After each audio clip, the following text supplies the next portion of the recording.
जय श्री राम दोस्तों, स्वागत है आप सभी का सनातन धर्म यात्रा में। दोस्तों, पिछले वीडियो में आपने श्रीमद् भगवद गीता के 13वें अध्याय के 24 श्लोकों को सुना और समझा।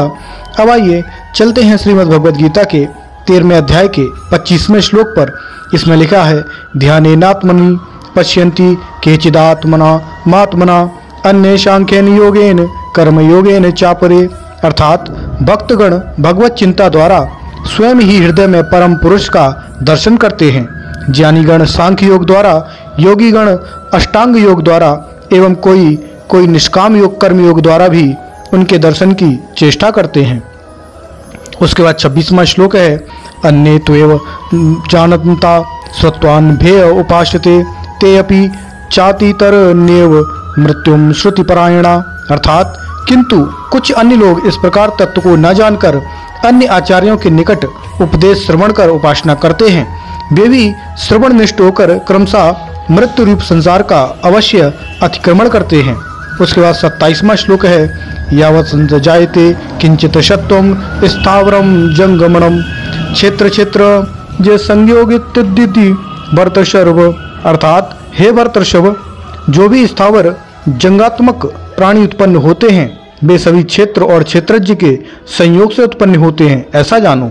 उसके बाद 28वां श्लोक है, सम सर्वेषु भूतेषु तिष्ठन्तं परमेश्वरम विनश्यन्तः या पश्यति स पश्यति। अर्थात जो सभी भूतों में संभाव से अवस्थित है, विनाशीलों में अविनाशी परमेश्वर को देखते हैं, वे ही यथार्थदर्शी हैं। उसके बाद 29वां श्लोक है, संपश्यन् ही सर्वत्र संवस्थितमीश्वरम् नाहिन्य स्थान्यमत्मनाम ततो याति परम गतिम।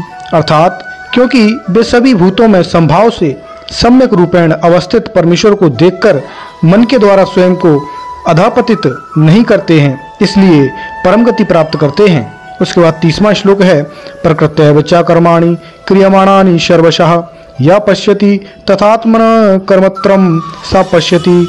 अर्थात जो सभी कर्मों को प्रकृति के द्वारा ही संपादित देखते हैं तथा आत्मा को अकर्ता देखते हैं, वे ही यथार्थ में देखते हैं।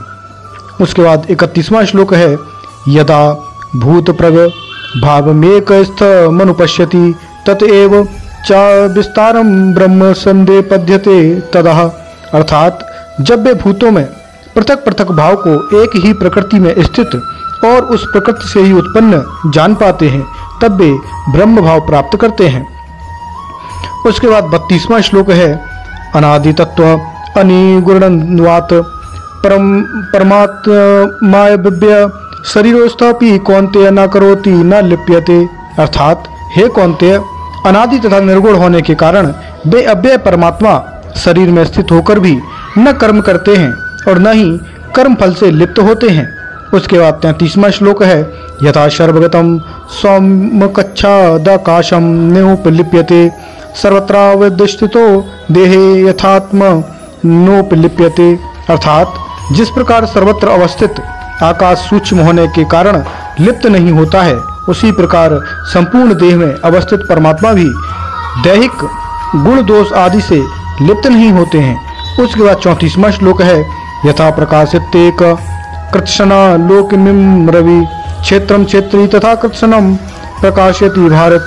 अर्थात हे भारत, जिस प्रकार एक सूर्य इस संपूर्ण जगत को प्रकाशित करता है, उसी प्रकार परमात्मा समग्र देह को प्रकाशित करते हैं। उसके बाद 35वां श्लोक है, क्षेत्र क्षेत्रज्ञो वेमंतरम ज्ञान चक्षुषा भूत प्रकृति मोक्षंच ये विद्रंति ते परम। अर्थात जो इस प्रकार क्षेत्र और क्षेत्रज्ञ के भेद एवं ज्ञान चक्षु द्वारा प्रकृति में भूतगण के मोक्ष के उपाय से अवगत होते हैं, वे परम पद प्राप्त करते हैं। तो दोस्तों, यहाँ पर श्रीमद् भगवद गीता का 13वां अध्याय समाप्त हो जाता है। तो अभी तक आप क्या समझे, कृपया कमेंट बॉक्स में अवश्य बताइए। बने रहिए सनातन धर्म यात्रा के साथ और लेते रहिए रोचक एवं धार्मिक जानकारियां प्रमाणों के साथ। धन्यवाद। जय श्री राम।